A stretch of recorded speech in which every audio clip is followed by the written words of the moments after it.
فقد قال الله تبارك وتعالى جل جلاله في القرآن المجيد والفرقان الحميد تبارك الذي بيده الملك وقال بعد إن الذين يبايعونك إنما يبايعون الله يد الله فوق أيديهم صدق اللہ مولانا العظیم۔ محترم حاضرین،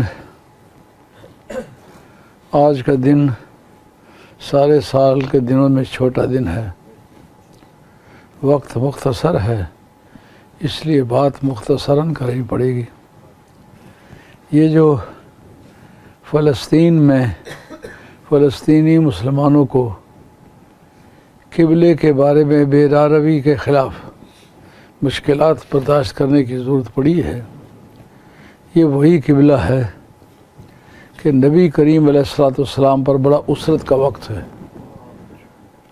احزاب کی جنگ ہے، دشمن بھاری تعداد میں ہے، مسلمان ان کے مقابلے میں 1/3 سے کچھ کم ہیں، اور خندقوں کا سسٹم شروع کیا گیا ہے۔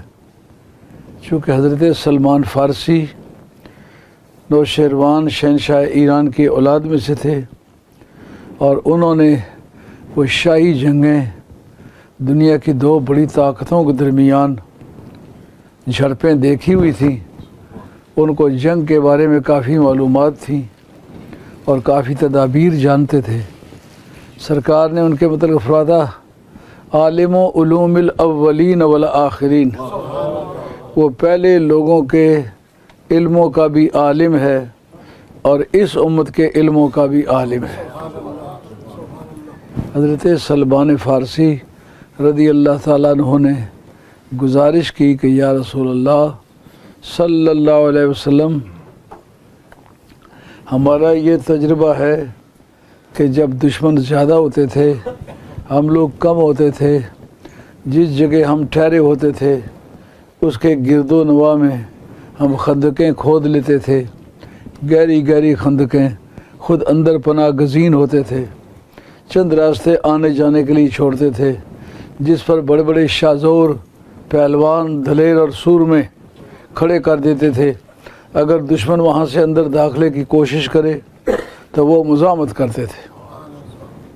تو اس لیے میری ناقص رائے یہ ہے کہ اس وقت خندقیں کھودی جائیں۔ خندقوں کا سسٹم کیا بنا کا جو فاصلہ ہے اس کو ماپ لو، اور ایک ایک حصہ جو 10-10 گز فاصلے کی لمبائی کا ہے وہ ایک ایک جماعت کو دے دو، جوڑا جوڑا بن کے خندق کھودو۔ تو مدینہ شریف کا سچویشن جیوگرافی طور پر جاننے کی ضرورت پڑتی ہے۔ اس کے مشرق کی طرف اگر آپ کو جہاز میں جانے کا اتفاق ہو تو مدینہ طیبہ کے مشرق میں پتھر ایسا شاخوں والا کالے رنگ کا پتھر ہے، گھوڑا کیا بکری بھی وہاں سے نہیں گزر سکتی، اور بھی آج تک وہاں سڑک کوئی نہیں ہے۔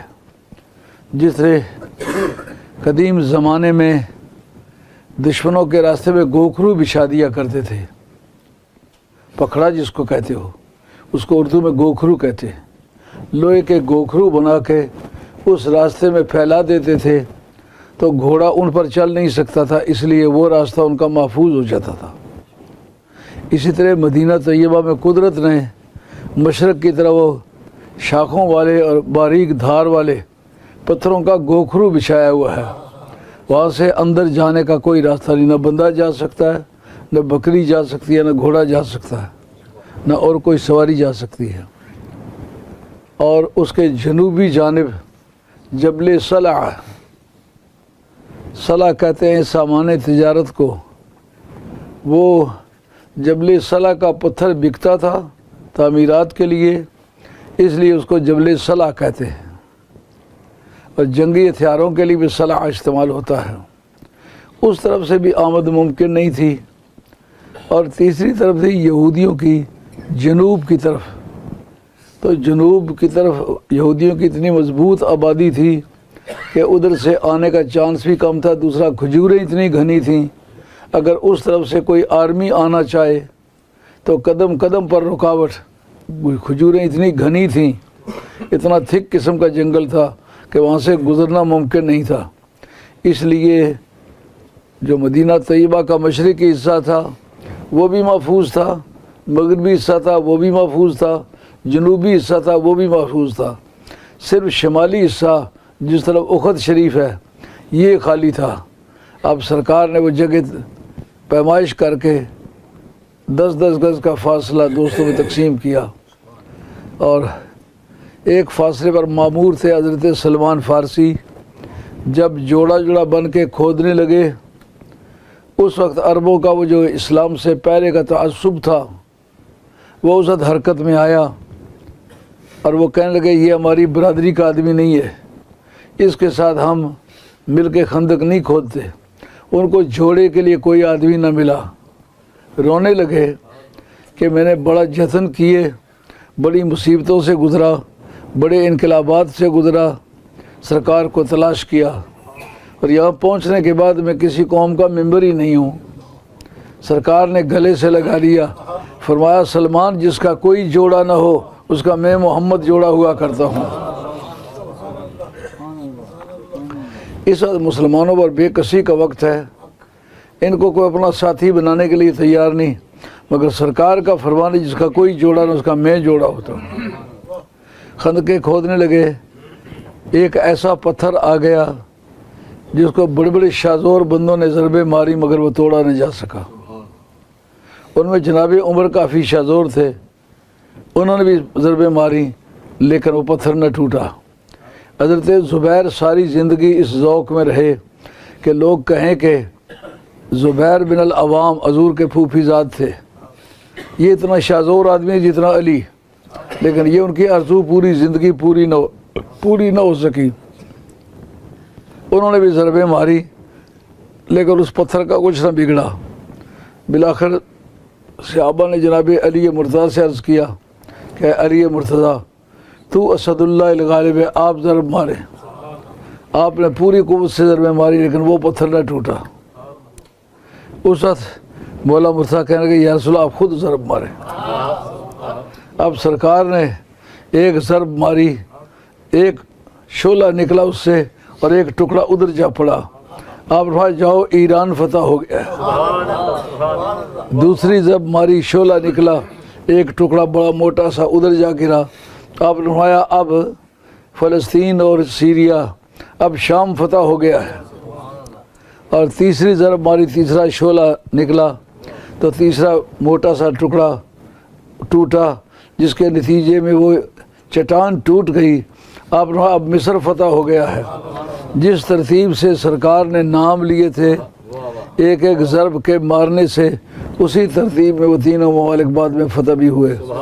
اے محبوب کبریا تیری بارگاہ میں فریاد ہے، تیری ضرب سے ٹوٹا ہوا یہ ایک ٹکڑا ہے، اب اس پر دشمن جو ہیں وہ ہاتھ ڈال رہے ہیں. آپ کا فرمان ہے انما انا قاسم واللہ یعطی، دیتا تو اللہ ہے پر تقسیم میں کرتا ہوں، جس کو جو چاہوں جس طرح چاہوں جب چاہوں دے سکتا ہوں. اے مدینے کے تاجدار آج تمام عالم اسلام تیرے دروازے کی طرف منہ کر کے امیدوار ہے کہ جس ضرب سے آپ نے ایک ٹکڑا اس کا اکھاڑا تھا اور فرمایا شام فتح ہو گیا، یہ اسی شام کا مسئلہ ہے. آپ کی بارگاہ میں درخواست ہے وَلَلْآخِرَةُ خَيْرٌ لَكَ مِنَ الْأُولَىٰ، آپ کی زندگی اور موت میں فرق یہ مسلمانوں کا نظریہ نہیں ہے. آپ کا آنے والا وقت گزرے ہوئے وقت سے زیادہ حسین ہے. یہ لوگ پوری دنیا میں اربوں خربوں درود پڑھتے ہیں، اس سے سرکار کے درجات بلند ہو رہے کہ نہیں؟ رب کا وعدہ پورا ہو رہا ہے کہ نہیں؟ آنے والا وقت جو ہے ہر گزرے ہوئے وقت کے مقابلے میں زیادہ اچھا ہوگا. یعنی جو تیری قوت زندگی میں تھی جس کو تو استعمال کیا کرتا تھا اس سے اب تعلقات، اب قوت بڑھ گئی ہے۔ وَلَلْآخِرَةُ خَيْرٌ لَكَ مِنَ الْأُولَىٰ، اس میں کسی طرح کی پروردگار نے پابندی نہیں لگائی کہ کون سی چیز میں وقت تیرا اچھا ہوگا۔ المطلق یجری علی اطلاقی والمقید یجری علی تقییدہی، اس کی خیریت کی قید نہیں لگائی کہ مالی لحاظ سے بہتر ہوگا یا قوت کے لحاظ سے بہتر ہوگا یا علم کے لحاظ سے بہتر ہوگا یا صلاحیتوں کے اعتبار سے بہتر ہوگا یا شہرت کے، یعنی کسی بھی اعتبار کی پابندی نہیں لگائی۔ اس کا مطلب ہر اعتبار سے پہلے کے مقابلے میں زندگی زیادہ اچھی ہوتی ہے۔ اور یہ باقی انبیاء و مرسلین علیہ السلام کو بھی اپنی اپنی صلاحیتوں اور اپنے اپنے دائرہ امت کی مناسبت سے یہ قوت ملی ہے۔ معراج کی رات سارے انبیاء و مرسلین علیہم الصلاۃ و تسلیمات سرکار کی بارگاہ میں حاضر ہوئے کہ نہ ہوئے؟ اب ان کا بھی پہلے سے زیادہ اچھا وقت ہے کہ نہیں؟ پہلے جبریل خبریں دیا کرتا تھا، اب وہ جبریل کی خبر کے محتاج نہیں، براہ راست خدا سے خبریں موصول کر رہے ہیں۔ اب ان کو لانے والا کون ہے؟ کہ پہلے جب تک زندہ تھے ٹرانسپورٹ کا بندوبست رب کرتا تھا، غدوہا شہر و رواحها شہر۔ اب ہم نہ ہوا کے پابند رہے نہ کسی فرشتے کے محتاج رہے، ہماری اپنی قوت پرواز جو ہے، یخرجون من قبورہم وینصرون اولیاءہم ویدمرون اعداءہم، وہ اپنی قبروں سے جب چاہتے ہیں وہ نکلتے ہیں، جب چاہیں تو ان کی مدد کرتے ہیں اور جب چاہیں تو ان کے دشمنوں کو مغلوب کرتے ہیں۔ اے محبوب کبریا، تیری بارگاہ میں فریاد ہے، آج وقت ہے پہنچنے کا۔ آج دنیا کی بڑی طاقتیں اسلام کو مٹانے پر تلی ہوئی ہیں، مگر ہم کہتے ہیں قُلِ اللہم مالک الملک تؤتی الملک من تشاء وتنزع الملک ممن تشاء بیدک الخیر۔ اے مالک و مولا، یہ ملک تیرا ہے، تو جسے چاہے عطا کرتا ہے، جس سے چاہے چھین لیتا ہے۔ ہم گنہگار صحیح، بدکار صحیح اور ہر لحاظ سے پسماندہ صحیح، مگر اس نبی کے غلام ہیں جو تیرا محبوب ہے۔ آج اس کا دامن تھام کے ہم تیری بارگاہ میں فریاد کرتے ہیں، آج ہماری امداد کی ضرورت ہے۔ اب اس سے ہمیں ایک نصیحت بھی حاصل کرنی چاہیے کہ مسلمانوں کے خلاف باتیں کرتے رہتے ہیں، یہ اسلامی طریقہ کار نہیں ہے۔ کبھی عرب جو ہے ایران کے خلاف بیان دیتا ہے، کبھی یمن کے خلاف بیان دیتا ہے، نہیں، سارے مسلمان جس طرح ختم نبوت پر سارے مسلمان اکٹھے ہو گئے، عظمت رسول کے نام پر مسلمانوں کو ہمیشہ اکٹھا رہنا چاہیے۔ اور فلسطین کی جنگ مسلمانوں کے لیے لڑنا بالکل آسان ہے، بشرطے کہ یہ سارے اکٹھے ہو جائیں۔ جب آپس میں منتشر ہو جائیں تو پھر اس کا کوئی علاج نہیں ہے۔ نبی کریم علیہ الصلوۃ والسلام پر نازل ہونے والے قرآن نے کہا وَاعْتَصِمُوا بِحَبْلِ اللَّهِ جَمِيعًا، سارے مل کے اللہ کی رسی کو تھام لو، اور جب تک تم اس کو تھامے رہو گے اس وقت دنیا کی کوئی طاقت تمہیں شکست نہیں دے سکے گی۔ مسلمان جب تک مسلمان تا بمسجد سب کشیدند گرے بانے شہنشاہاں دریدند، جب تک مسلمان اپنی اسلامی صفوں میں مسجدوں کے اندر قائم رہے، دین و ایمان کے پابند رہے، اس وقت بادشاہوں اور کج کلاہوں کی ٹوپیاں ان کے گھوڑوں کے قدموں کے نیچے رلتی رہیں۔ لیکن جب سے مدینے والی کی سرکار کی بارگاہ سے بھاگی ہوئے اس وقت تک مسلمانوں کی حالت خستہ ہونے لگی۔ اب اس سے ہم یہ نتیجہ اخذ کر سکتے ہیں آسانی کے ساتھ، ہمیں دوبارہ اپنا رشتہ سرکار تاجدار مدینہ علیہ السلام کی محبت سے جوڑنا چاہیے۔ جس وقت ہم ادھر جوڑ لیں گے اس وقت تک ہمیں کامیابی ہوگی۔ احد کی جنگ میں مشہور ایک واقعہ گزرا ہے جس کا قرآن کے اندر پورا ذکر ہے، وہ یہ ہے جب میدان کی طرف جانے لگے تو اس وقت 3000 کی تعداد تھی کفار مکہ کی اور 1000 کی تعداد تھی مسلمانوں کی، لیکن جب میدان کی طرف بڑھنے لگے تو مشکل وقت میں منافق ساتھ نہیں دیا کرتا۔ مشکل ایک معیار ہے، ایک سٹینڈرڈ ہے، ایک کسوٹی ہے پرکھنے کی۔ منافقین کو خطرے کا مقابلہ کرنے کی عادت نہیں ہے اور بک بک کرتا رہتا ہے، مسلمانوں کے ہاں میں ہاں ملاتا رہتا ہے، مشکل وقت آئے تو اس کا جو سونا ہے وہ پگھلنے لگتا ہے۔ راستے میں سے 300 منافقین واپس ہو آئے۔ اب چاہیے یہ کہ نبی کریم علیہ السلام کے صحابہ کا حوصلہ ٹوٹ جاتا جب مسلمانوں کی تعداد اتنی کم ہے کہ 1/3 سے پہلے ہی کم ہیں، تو اب اس میں بھی 300 آدمی راستے سے واپس ہو آیا۔ میدان میں لڑے تو اپنی جان سے کھیلتا ہے، اور اگر میدان سے بھاگے تو پوری قوم کے خون سے کھیلتا ہے۔ میدان سے ایک آدمی کا بھاگنا پوری قوم کی شکست کا ذریعہ بنتا ہے۔ تو وہاں 300 آدمی کے ہیر پھیر میں میدان کارزار کی صفوں سے پیچھے نکل آئے۔ اس وقت سرکار کے صحابہ کبار پر بزدلی کی کیفیت آنی چاہیے تھی، مگر واہ صحابہ رسول تم پر قربان کہ تم نے کتنے خطرناک ماحول میں عین دشمنوں کی صفوں کے مقابلے سے پیچھے ہٹنے والے لوگوں کو بھی دیکھا، لیکن تم پیچھے نہ ہٹے۔ اس لیے آج اعتراف کرنا پڑتا ہے کہ جس طرح نبی پاک علیہ الصلوۃ والسلام کل روئے زمین کے انبیاء و مرسلین سے، زمینی آسمانی انبیاء سے افضل ہیں، اسی طریقے سے سرکار کی امت بھی کل امتوں سے افضل ہے۔ کنتم خیر امت اخرجت للناس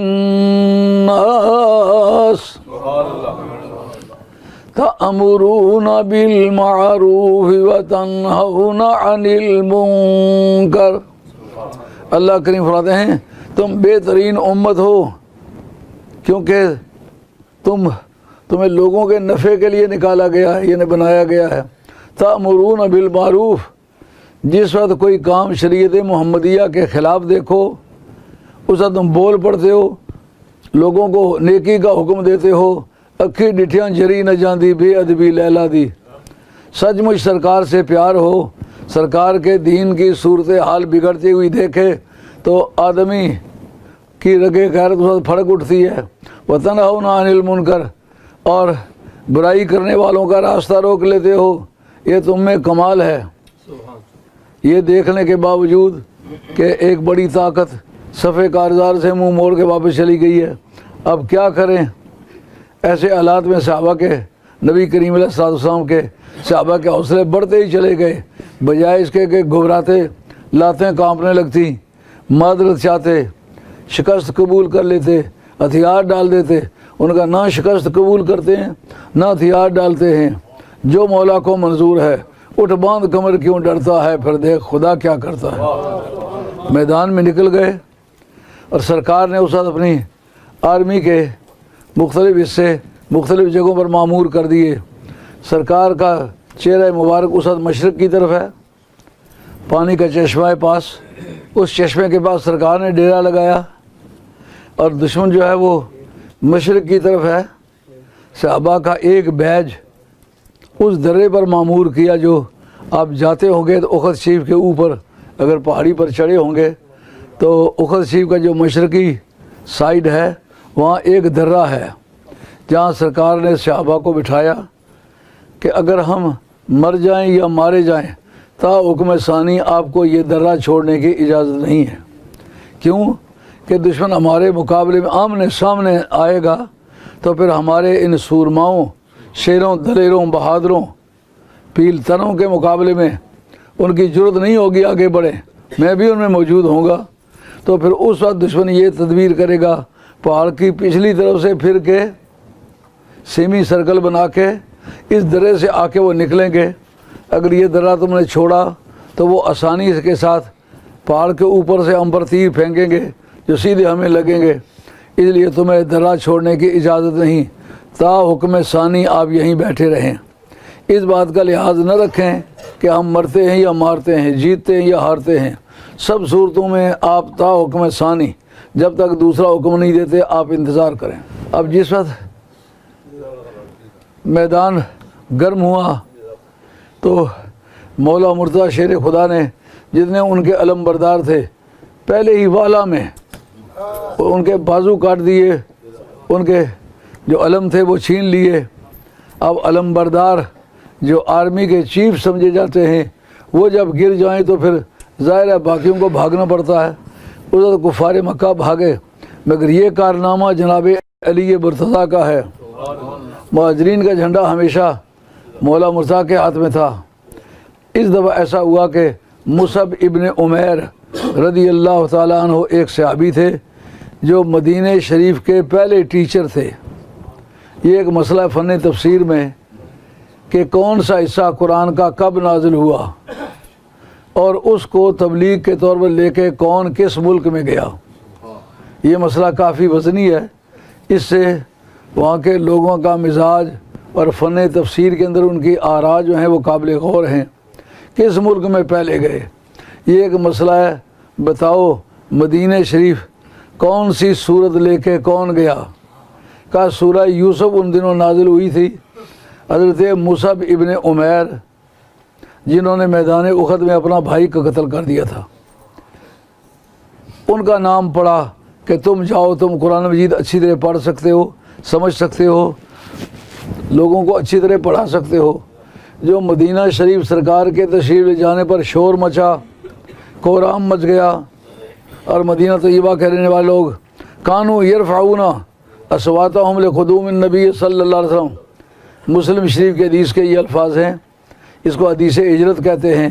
جب سرکار مدینہ طیبہ میں داخل ہوئے، شور مچ گیا، لوگ مکانوں کی چھتوں پہ چڑھ گئے، درختوں پہ چڑھ گئے، گلی کوچوں میں دوڑ رہے تھے، اپنی آوازیں بلند کر رہے تھے خوشی سے، یا رسول اللہ، یا حبیب اللہ۔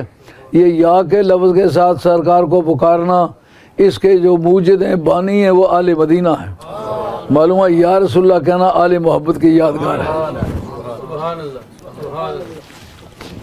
درختوں پر کیوں چڑھے؟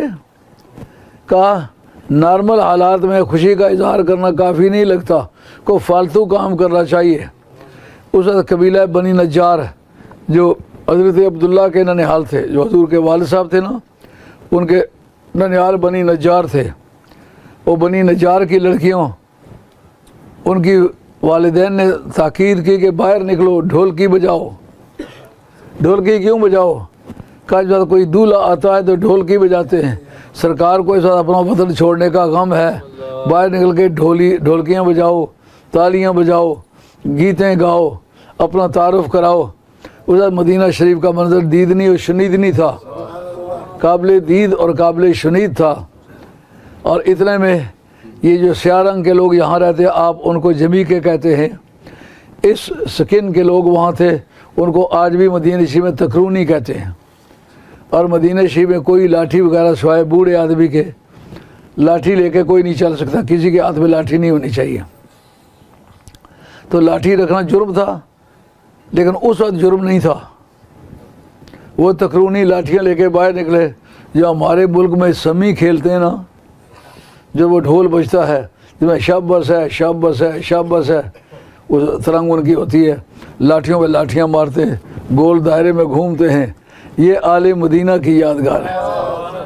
سرکار کی سواری آ رہی ہے اور مدینہ طیبہ کی قبیلہ بنی نجار کی لڑکیاں گیت گا رہی ہیں، ڈھولکی بجا رہی ہیں۔